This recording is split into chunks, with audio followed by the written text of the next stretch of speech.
হায় হায় হায়। সিজদার মধ্যে কি হয়? তো সিজদার মধ্যে মানুষ তার শরীরের সবচেয়ে উৎকৃষ্ট যেটা অংশ সেটাকে সবচেয়ে নিকৃষ্ট অংশের মধ্যে ফেলে রাখে মানুষ সিজদার মধ্যে। এই কারণে আমরা সিজদা কয়বার করি? 2 বার। হযরত আলী রাদিয়াল্লাহু তাআলা আনহুকে জিজ্ঞেস করা হয়েছিল, হুজুর রুকু 1 বার, দাঁড়াই 1 বার, সিজদা 2 বার কেন? তো সিজদা 2 বার কারণ মিনহা খালাকনাকুম ওয়া ফিহা নুঈদুকুম ওয়া মিনহা নুখরিজুকুম তারাতান উখরা। এই মাটি থেকে তোমাকে বানানো হয়েছে, এই মাটিতে তুমি আবার ফেরত যাবে, এখান থেকে তোমাকে আবার তোলা হবে। প্রথম সিজদার মাধ্যমে তুমি বলতে চাও যে এই মাটির মাধ্যমে তোমাকে সৃষ্টি করা হয়েছে। সিজদা থেকে যখন তুমি উঠে দ্বিতীয় সিজদার মধ্যে যাও, তুমি বলতে চাচ্ছ আবার তুমি এখানে ফেরত যাবে। তুমি দ্বিতীয় সিজদা থেকে উঠে জানান দিতে চাচ্ছ এখান থেকে আবার আমাকে তোলা হবে, এখান থেকে আবার আমাকে তোলা হবে। যারা সিজদা দেন, তো আমার শরীরের মধ্যে সবচেয়ে গুরুত্বপূর্ণ অংশ আমার মাথা, সেই মাথার সবচেয়ে সম্মানজনক অংশ আমার কপাল। সেই কপালকে আমি ধরতির সবচেয়ে ময়লা জায়গার মধ্যে রাখি আল্লাহর সম্মানার্থে, আল্লাহর সম্মানার্থে। এই জন্য আল্লাহ এবং বান্দা দুইজন সবচেয়ে বেশি কাছাকাছি থাকে কোন অবস্থায়? সিজদার অবস্থায়। কিন্তু সেই সিজদার মধ্যে আমরা কত জায়গায় যে পড়ে থাকি তার কোনো ঠিক নাই। হায় হায়।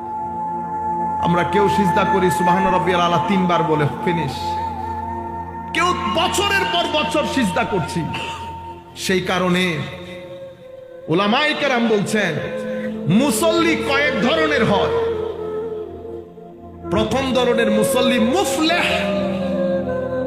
তো এরা কারা? তো এরা হচ্ছে ওই সমস্ত মুসল্লি যারা নামাজের মাধ্যমে আল্লাহর নৈকট্য অর্জন করেছে, নামাজের মাধ্যমে আল্লাহর নৈকট্য অর্জন করেছে। এদেরকে বলে মুসল্লি মুকাররাব, যারা নামাজের মাধ্যমে আল্লাহর নৈকট্য অর্জন করেছে। কেন? নামাজ দেওয়াই হয়েছে আল্লাহর নৈকট্য অর্জনের জন্য, রেজা ইলাহি হাসিল করার জন্য। কারণ নামাজের মধ্যে বান্দা আল্লাহ একাকার হয়ে যায়। আল্লাহ বলে বান্দা শুনে, বান্দা বলে আল্লাহ শুনে। বান্দা বলে সুবহানাকা, মাওলা তোমার পবিত্রতা, আল্লাহুম্মা ওয়া বিহামদিকা, তোমার প্রশংসা। বান্দা যখন সুবহানাকা বলার পরে আলহামদুলিল্লাহর মধ্যে আসে, বান্দা আলহামদুলিল্লাহ বলে, আল্লাহ হামিদানি আব্দি বলে, বান্দা আর রহমান আর রহিম বলে, মালিক ইয়াউমিদ্দিন বলে। প্রত্যেক শব্দের পরিবর্তে আল্লাহ বান্দাকে জবাবও দেয়। একটা আজীব কথোপকথন বান্দা আর আল্লাহর মধ্যে হয়। এই কারণে নামাজকে মুমিনের মেরাজ বলা হয়। এটা হচ্ছে মুকাররাবিনদের নামাজ। আমাদের অনেক ভাইরা আমরা অনেক বেশি অহংকার করি না। এখন আপনি দেখবেন, বুঝতে পারবেন নামাজই কয় ধরনের হয়ে যায়। একে তো পড়ি না, যারা পড়ি তাদের অবস্থা দেখেন আপনি। এদেরকে বলে মুকাররাব, আর কিছু মুসল্লিকে বলে মুফলিহ। এরা কারা? তো এরা হচ্ছে কদে আফলাহাল মুমিনুন আল্লাযীনা হুম ফি সালাতিহিম খাশিউন। নামাজের মধ্যে আমার আল্লাহ বলছেন এই মুমিনরা কদে আফলাহাল মুমিনুন, আমার ওই মুমিন বান্দারা সফল হয়েছে, সাকসেসফুল হয়েছে, যাদের নামাজের মধ্যে খুশু এবং খুদু একাগ্রতা আছে, তারা সফল হয়েছে। এই কারণে কিছু মুসল্লিকে বলা হয় মুসল্লি মুফলিহ, যাদের নামাজ তাদেরকে সফলতা দিয়েছে। এরা কারা? যাদের নামাজের মধ্যে তারা যখন যায় নামাজে দাঁড়ায়, শরীরও যায় নামাজে থাকে, মনও যায় নামাজে থাকে। তাদের শরীর এবং মন দুইটাই যাই নামাজের মধ্যে থাকে, এরা হচ্ছে সফল। আর কিছু মুসল্লিকে বলে মাজুর, এরা কারা? তো এরা হচ্ছে হায় হায় এ চাই মনকে টেনে। আপনারা আমার কথা ক্লিয়ারলি বুঝতে পারতেছেন? বলতে চাচ্ছিলাম কিছু মুসল্লি আছে মাজুর। মাজুর মানি আমাদের মতো লোক, আমরা যখন দাঁড়াই মন বাইরে চলে যেতে চায়, মনকে ধরে এনে যায় নামাজে দাঁড় করে, আবার দেয় দৌড়, আবার টেনে আনি। আজীব এক যুদ্ধ। ওয়াল্লাযীনা জাহাদু ফীনা লানাহদিয়ান্নাহুম সুবুলানা।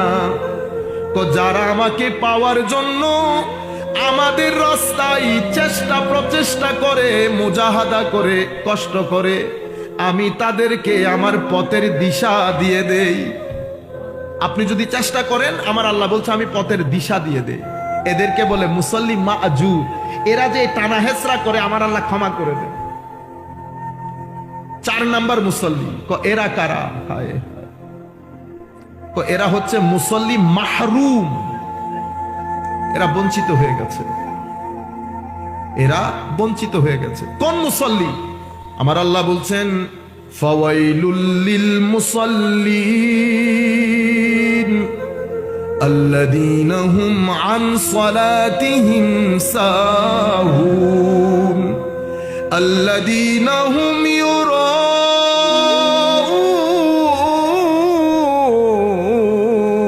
يراءون ويمنعون الماعون। আমার আল্লাহ বলছেন সেই মুসল্লি ধ্বংসপ্রাপ্ত হোক।